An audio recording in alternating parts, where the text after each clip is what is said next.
Welcome to CapitolView, the weekly program where we talk about state government and politics and how it might just affect you.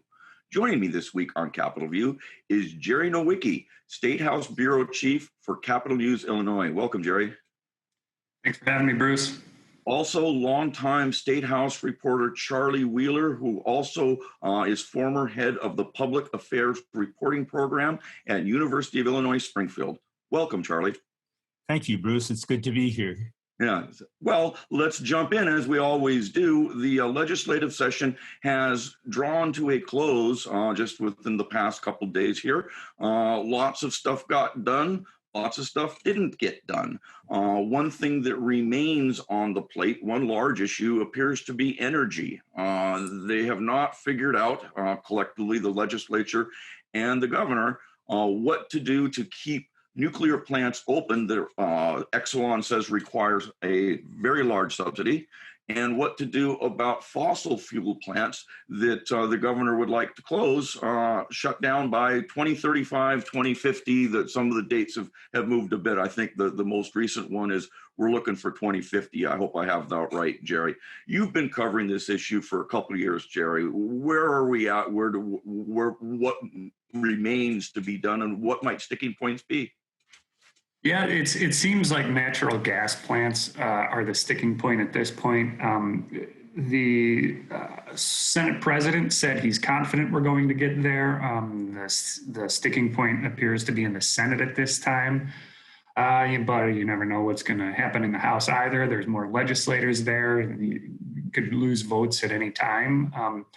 But anyway, with the natural gas plants, is they all are kind of in agreement. I thought 2045 was the date in which all of them would close. That may have moved in the last couple of days. I'm not privy to every detail of the working group negotiations, but from my understanding, the crux of it is the governor wants to get to the decarbonization goals by declining the allowable caps on carbon emissions. So the sort of problem there is if you set a cap of, say, dropping it by 20% 5 years from now, you're essentially closing that gas plant because you can't really just drop your emissions 20% unless you have that technology for sequestration, they call it, to where maybe you bury it underground or reduce the carbon emissions some other way. So essentially, it's not a 2045 date in this circumstance. You're closing it much earlier than that. So the Harmon described it as the sort of process of getting to 2045. It's what's under negotiation right now. He says they're close.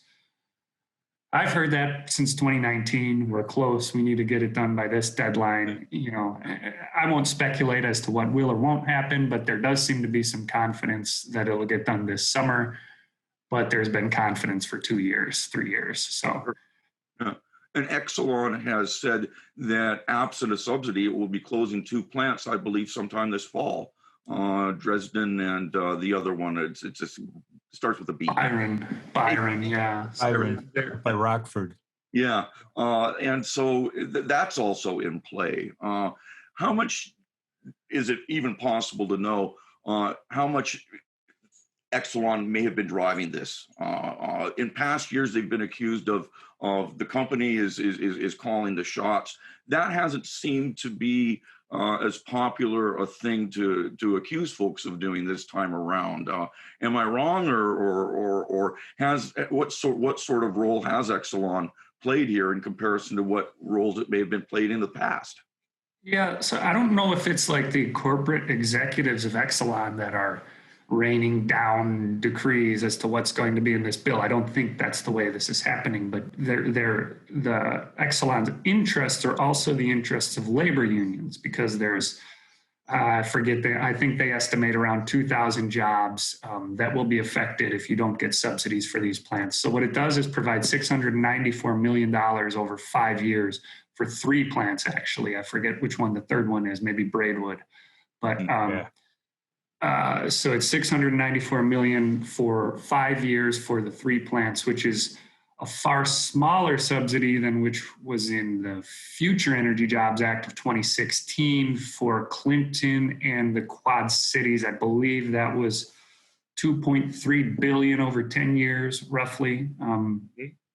So you have a much smaller subsidy, but then again, you have the possibility that Exelon comes back to lawmakers 5 years from now and the scandal has died down and you got new lawmakers who aren't as familiar with it and they are able to get the greater subsidies that they would prefer to have right now. So I don't think they're out of the bargaining at this point, but they're certainly diminished from where they were in 2016 with Speaker Madigan. And that's been widely, a lot of the people I've spoke to, from the green energy groups to whoever else, they believe that Exelon is about as far painted into a corner as they can be, with the reality that nuclear must provide more than half of the state's energy for us to be non-carbon emitting as the governor plans to.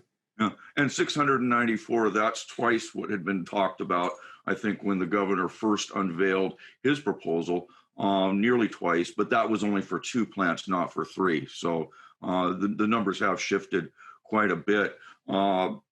It occurs to me that the governor's commissioned an outside study and audit of those plants, and I think the audit justified less than $400 million in subsidies. And so the governor has moved considerably already. And so I suspect that, as Jerry said, Exelon is not going to be as forceful as they may have been in the past.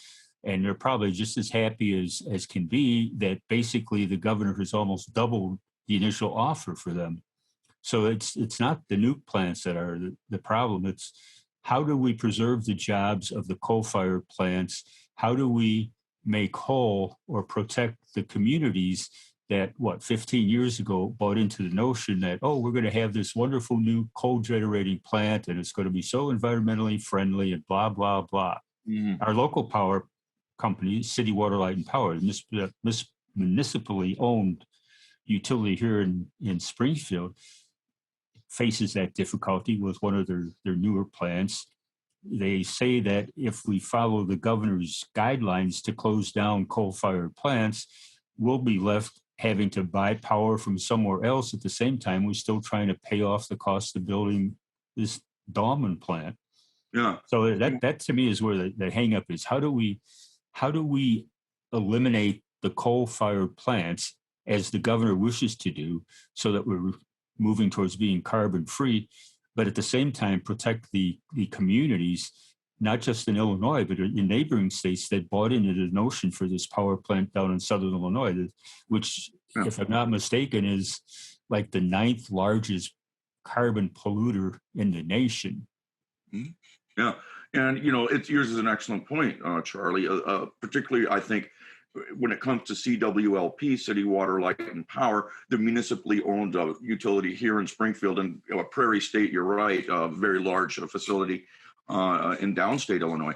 At least here, there have been studies, however, that have been produced before, one by the utility itself, the municipal utility, and another by the local Chamber of Commerce a few years back, that suggested, ratepayers would actually save money in the city of Springfield if we stopped burning coal and found energy from other sources. One of the other sources was natural gas, which is also, under the microscope now. And so I'm not sure, when I hear, we won't have paid for the plant yet. Well, that's true, but there's also some evidence that the plant that you're running isn't performing, hasn't been able to compete economically as well as you once thought that it would. And so that's into the mix. I'm also curious about carbon capture. This has been floated as a way to keep these plants open, I think, both on natural gas and coal, yet it's an unproven technology, and it's the idea has been around for a long time. Yeah. I'm wondering how real that is, or is that, we'll kick the can down the road a little bit further until we can figure out whether carbon capture can work. Well, a couple points on that is there's been similar looks at the Marissa plant, which is a Prairie State Energy Campus in Marissa in the Metro East type area. There's been similar studies, and some of the green energy groups are saying, you're going to be paying that bond debt no matter what. Right. But it's possible that you save ratepayers money by buying your electricity wholesale rather than having the coal-fired power plants provide it. So that's part of the discussion as well. So with the carbon sequestration, I think if they get to 90% of their carbon sequestered, they would be able to possibly stay open to 2045, the coal plants, at least in one of the renditions of this discussion. Yeah. So, and the essentially Illinois, they say Illinois' geologic foundation underground has these spaces which can accept the carbon and basically lock it down there until, I don't know, there's an earthquake or something. But essentially it's a pretty reliable way to do that. What the discussion is, with the technology as it exists now, you can't get to 90%. And the question is, what level of cap can you provide to where, I don't know, how long will it take to get the sequestration online? I don't know that answer, but they want to be able to try to do that. But the other thing is that's a major expense. So if you put that expense and say get to 85% sequestration, you're looking at years from now, you've spent all this money to put this technology in place and you're still forced to close because it's not capturing enough of the carbon. So that technology doesn't exist to get to 90% right now. So that's one of the conundrums too, but they want to take the crack at it to see if it can still be a viable option. Yeah. I mean, I'm wondering if there will be any sorts of, for lack of a better word, triaging here, in the sense that I think a lot of folks don't like fossil fuel, but if they had to pick one or another, they'd pick natural gas over coal. Is that sort of a ranking anywhere in the cards, do you think? I mean, where, okay, coal and natural gas will be treated differently in the end? Yeah, that's my understanding of the discussions is natural gas had the 2045 date. For staying open. Yeah, and this is the natural gas for the electrification sector, of course. So yeah, I think there's more of a acceptability for natural gas at this time, but the goal is carbon free by 2050, entirely carbon free, and nuclear is going to have to be a major part of that, which is why they're going to get the subsidies to stay open. Sure, and we would be remiss perhaps in not noting that, yeah, nuclear seems to be a key part of the strategy that's being developed on the state level. We have not figured out what to do with the waste on a long-term basis that's created. I guess we'll have to maybe figure that one out a little bit later. Energy, of course, is not the only thing that is being addressed or has been tackled by the legislature this session. We have FOID cards, the Firearm Owners Identification Card, which the legislation now would provide more money to process FOID card applications more quickly that now are languishing for many months in some cases. The State Rifle Association took a neutral stance on this as it made its way through the legislature. Charlie, you covered the legislature for a long time and watched it. How common has it been for the State Rifle Association or gun rights groups to remain neutral on a bill like this, on an issue like this? Does that happen often? I don't think so. Usually they're either very much for legislation, for example, when we finally legalize concealed carry, or they're very much opposed to legislation, every attempt to try and limit the type of weapons that people could buy. This one, they put out a 3-page explainer, and it was available. I got it through Rich Miller's Capitol Facts website, but they said, here are the things we like about it. One of the things they like about it is that they're going to combine the concealed carry and the firearm owner's identification card into one card. They're going to make it easier for people to renew. There's going to be additional resources put into the state police to process things more quickly. One of the things that they were, I guess, holding their nose about but willing to accept was the notion that there would be optional fingerprinting And they sort of said, well, we're against fingerprinting as a matter of just as a matter of principle. But on the other hand, if you, as a law-abiding citizen, want to voluntarily submit your fingerprints in order to get your cards renewed automatically, well, that's up to you to decide. So it's a wide-ranging bill with lots of moving pieces. And I guess the bottom line in the Rifle Association's minds was the positives outweigh the negatives, so we're going to be neutral. Yeah, I think I probably agree with you. This does seem like classic compromise legislation in the sense that gun rights folks often have expressed displeasure with even the existence of a FOID card. But there's enough sugar in this one to make them swallow this. I don't know if it's a pill or a piece of candy, but they did get this done, and so. Well, and one of the things that was in another version that never made it to final passage stage was a provision that said you had to give your fingerprints if you wanted to get a FOID card, and so that was anathema to the Rifle Association. Yeah, I'll give the Rifle Association credit in that it's a fairly consistent stance, because they've often, you hear them say, well, the Aurora shooter shouldn't have had his guns. We weren't enforcing the laws that exist. Why make new laws? So what this does, one of the major things that it does is it creates a task force, and we're not talking a legislative task force. My dad was an officer of the law. He was on a South Suburban Major Crimes Task Force, to where if there was a murder in that area, they'd call in an intergovernmental unit of officers from several departments, and they'd get to work on solving this murder or whatever. So this is going to be a law enforcement task force, and the Illinois State Police Director, which is Brendan Kelly at this time, but whoever it may be in the future, would have the opportunity to execute intergovernmental agreements. So you'd have several law enforcement entities enforcing revoked FOID cards. So in 2019, a shooter went into was it Henry Pratt or Henry Platt, whatever it was, warehouse, and killed a number of people. He had a felony that should have prevented him from having a gun. The state police wasn't doing anything, didn't really have the resources to take that gun from him. That's what this task force is allegedly going to do. It's the goal of this task force, which shall be created. It's a violent crime investigation task force. Another thing it does is it'll create a database with serial numbers of guns that have been reported stolen. So if you're buying a gun privately, you could put the serial number in. If it comes up stolen, you call your non-emergency police number, say, hey, I've received this stolen gun from this person. So do I get a 50% discount? Well, that remains to be seen. There's a lot of rulemaking that still needs to be done.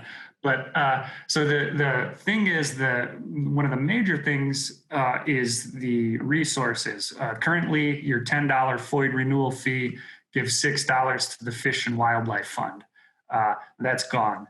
$5 will go to the Firearm Services Bureau. Previously, it was $3, which does the FOID, all the paperwork and stuff. So that's going to be more money coming in to administer this program, which has all the long delays that the State Rifle Association has been complaining about for at least a decade. So it's supposed to expedite there. And then the $5 will go to this other fund, which will help fund law enforcement agencies involved with this task force that I had previously mentioned. So what you're doing is you're giving law enforcement the ability to take away the guns from the people that shouldn't have them because they've had their FOID cards revoked for felonies, for whatever else. So in that regard, it has a lot of the stuff the State Rifle Association wanted to see. IRS, go ahead. Yeah. So yeah. So I think that that's something that appears at this point to have ended well. Nobody got everything they wanted. I think that mandatory fingerprinting would have been a tough thing to have accomplished, and so I don't know if that was I don't want to call it a red herring, a straw argument. I'm not quite sure how much faith folks may have had throughout the process that really had much of a chance. The voluntary fingerprinting is essentially you can you won't have to pay a renewal fee as long as you, it'll allow you for automatic renewals. As long as you buy a gun in that 10-year period and go through the state police background check to purchase a gun, it'll say, you just did this, you just bought this gun. Yeah. You don't need to renew your FOID card. You don't need to pay that fee. So that's if you decide to put your fingerprints on file. Sure. Perhaps in the late innings of the session, there was a typo that came up. Jerry, you can either one, Jerry, Charlie, walk us through that. I mean, essentially what happened was they passed the budget as they often do at the very last second, and there was something missing. It was the effective date that's prompted a mandatory veto. Jerry, how does something like this happen, and how much political hay might the Republicans make out of it?